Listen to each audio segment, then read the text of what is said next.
Welcome to my preview of the Tailgreeter Cure Bowl featuring Northern Illinois versus Coastal Carolina. 9-4 Northern Illinois coming up against 10-2 Coastal Carolina. It's going to be at 6 p.m. Eastern Time on ESPN2. Now, Coastal is favored in this one for good reason. They have one of the most interesting, explosive, dynamic, whatever you want to call it. It is one of the most unique offenses in college football today. It's a combination of a option offense, but this isn't your Air Force, Navy, Army run-of-the-mill option offense. No way. This is a option offense that also incorporates a spread, offensive spread, pass-heavy attack as well into the game.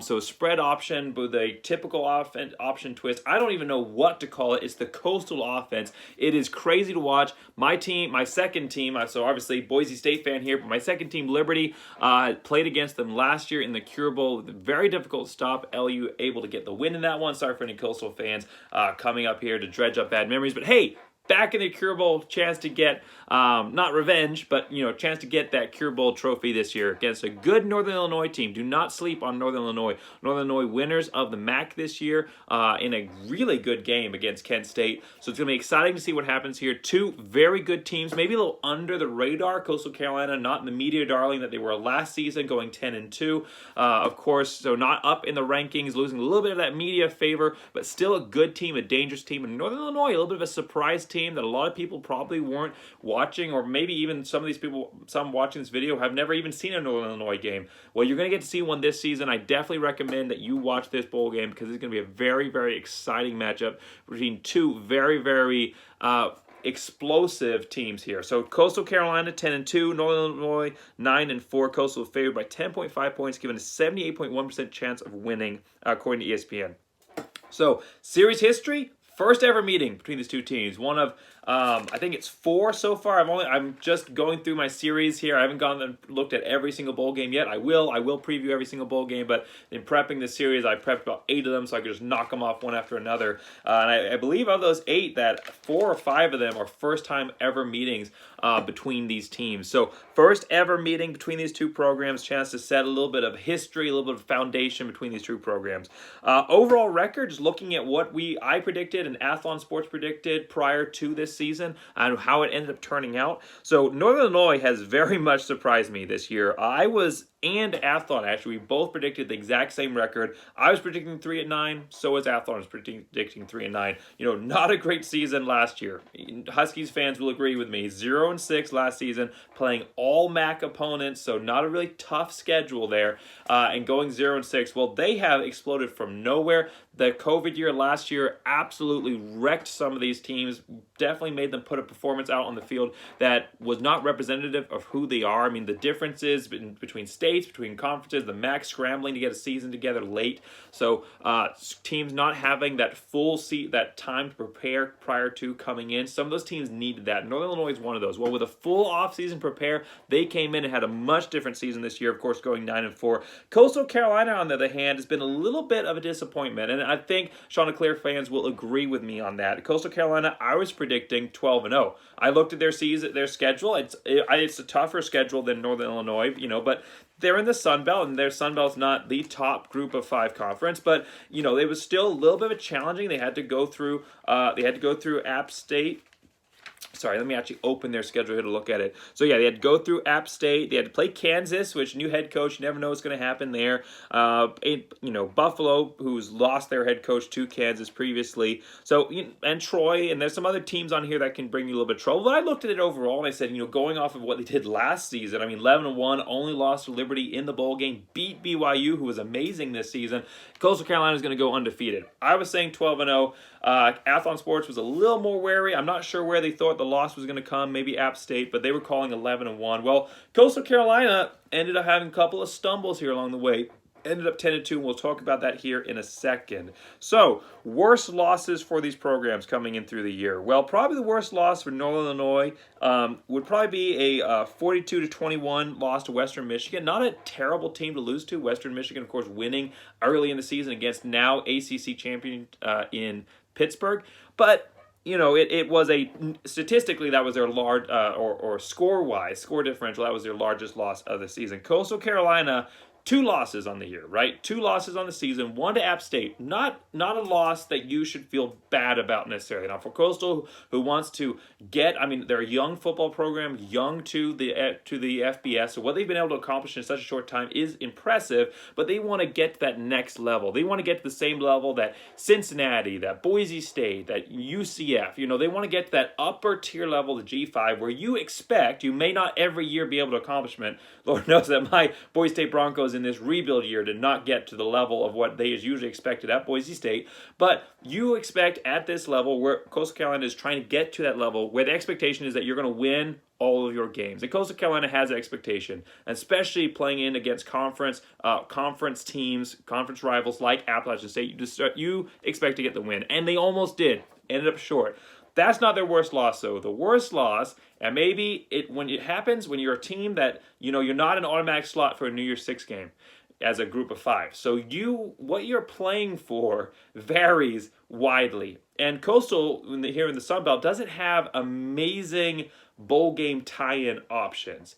And after losing that goal, which was New Year's Six, I think that the team definitely deflated a little bit, and it affected their on-field performance because a few games later they dropped a game that they should not have lost to Georgia State. That is embarrassing. It's a 7-5 Georgia State team, so they're bowl eligible. But this is a Coastal team that shouldn't be losing to Georgia States of the world. And it was a close game, 42-40. I mean, it was just back and forth points all game long.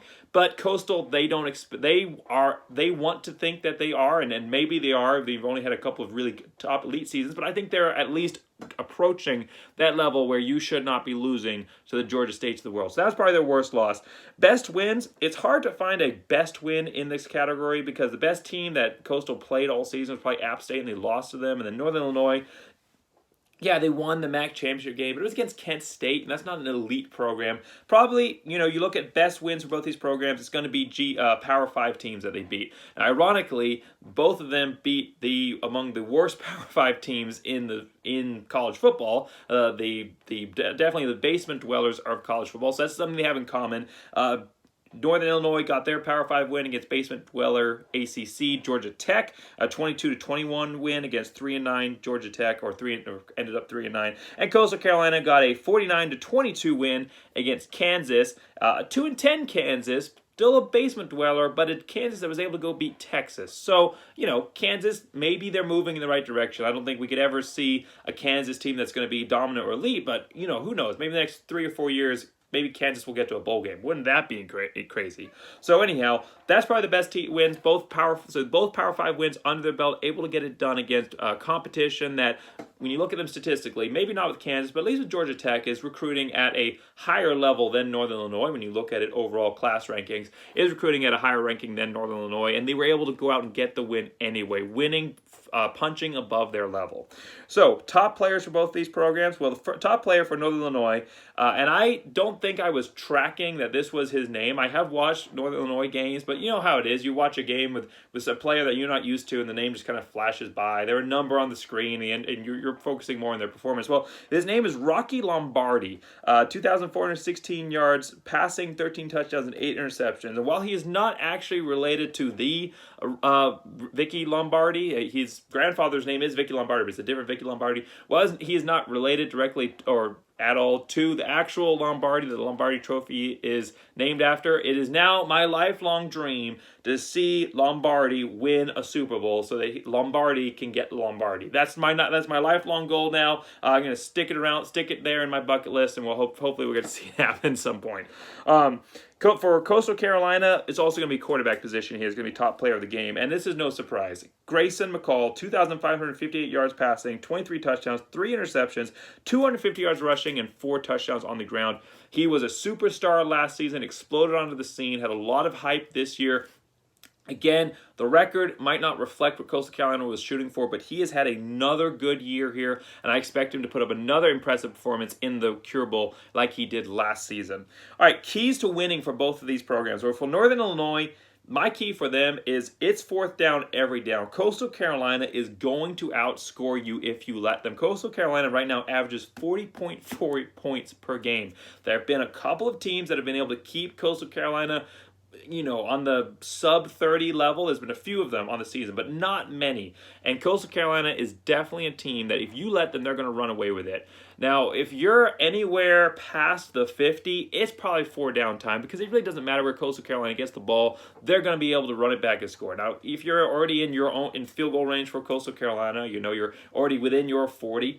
I'm not saying go for it then. But if you get past the 50, you need to be going for it, because Coastal Carolina is not going to give you a lot of opportunities, a lot of stops where you're going to be able to make up points that you leave on the field. So for Northern Illinois, it's bowl season. There's nothing to lose here. Nobody expects you to win this game. 78% chance of defeat, and a 10.5 point underdogs in this matchup. You've won the MAC. You've had a much better season than anybody was expecting. I mean, this wasn't just me and Athlon and myself predicting 3-9. There were other people that were looking at the Huskies as not being going to get bowl eligible. You went 0-6 last year. You have nothing to lose. Leave it all out on the field. Go for it whenever you can. Get those points. This would be a huge upset win by Northern Illinois to Coastal Carolina, who really should be probably considered a top 25 opponent, even if they aren't actually top 25. So this is a big opponent, a big matchup. Go out and get that win in style. You've got to, in order to attain that, you've got to be able to go for it as often as you can. Now, for Coastal Carolina, find the trick plays. Coastal Carolina doesn't incorporate a ton of what we would call normal trickeration. Their whole offensive playbook is already based. Their offensive style is basically a massive trick play anyway.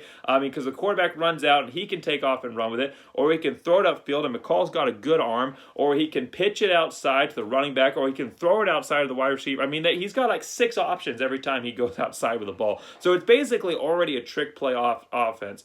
But with Coastal Carolina here, the defense, and especially in Northern Illinois, they're going to be keying up so much trying to defend against this crazy offense that's not going to be able to be replicated truly in practice. They're not going to have time to prepare for any other kind of gimmicky play, especially when Coastal Carolina really hasn't done that this season. I mean, not a single other player other than a quarterback has taken a pass this season, so they haven't gone with any wide receiver passes. I think that the Coastal Carolina offense really opens up that opportunity. Now, they may not need it. I mean, they really may not need it, but you want to be flashy in bowl season. There might come a time when Northern Illinois is starting to key in on what Coastal Carolina does. If that happens, Coastal Carolina is already running outside and throwing it back to a wide receiver on screen passes all the time. That opens up so much opportunity. You've already got the wide receiver deep downfield as an option for McCall anyway. Get it back out, get it outside the wide receiver, see if you can get a trick play over the top. I think that the offense, that's like the next level step here for Coastal Carolina, because their offense is starting to be figured out a little bit by some teams. That's the next thing to keep teams guessing, work the trick play into their offense. Okay, so overall summary here, these are two programs that I think are better than they look. Coastal Carolina, of course, 10-2, but I think better than that record. They really shouldn't have lost to Georgia State, and it was a close loss to Appalachian State. Northern Illinois here, a team that nobody really expected much from, who's roared back this season, had an amazing year. Two under-the-radar teams, a very, very exciting bowl game. I think that Coastal Carolina will get this game, will get this win. They'll run away with it in the second half, but I think that it is going to be a much closer game early on. I think Northern Illinois is going to be able to figure them out a little bit early on, for Coastal Carolina switches things up a little bit. But the speed and the way that Coastal Carolina runs their offense, you need incredible depth to be able to match up against that type of team. And that's really not something that Northern Illinois has necessarily right now. So Northern Illinois, I think it's going to be a good game in the first half there, but Coastal Carolina is just going to be a little bit too much. Couple of breaks that Northern Illinois needs to get aren't going to happen. Maybe they don't go for it when they should, or they go for it and they don't get it. Coastal Carolina runs away with this game in the second half for about a 2-score win. So I'm going to call slightly over on the over-under. I do think it'll be a closer game early on than people are expecting, but Coastal Carolina calling it with win in this one. So this is my second bowl game video. I'm working my way through every single bowl game. Make sure you like and subscribe. Make sure you don't miss out on any of the other great bowl games that I'm going to be previewing this season. Thank you for watching this video, and as always, go Big Blue!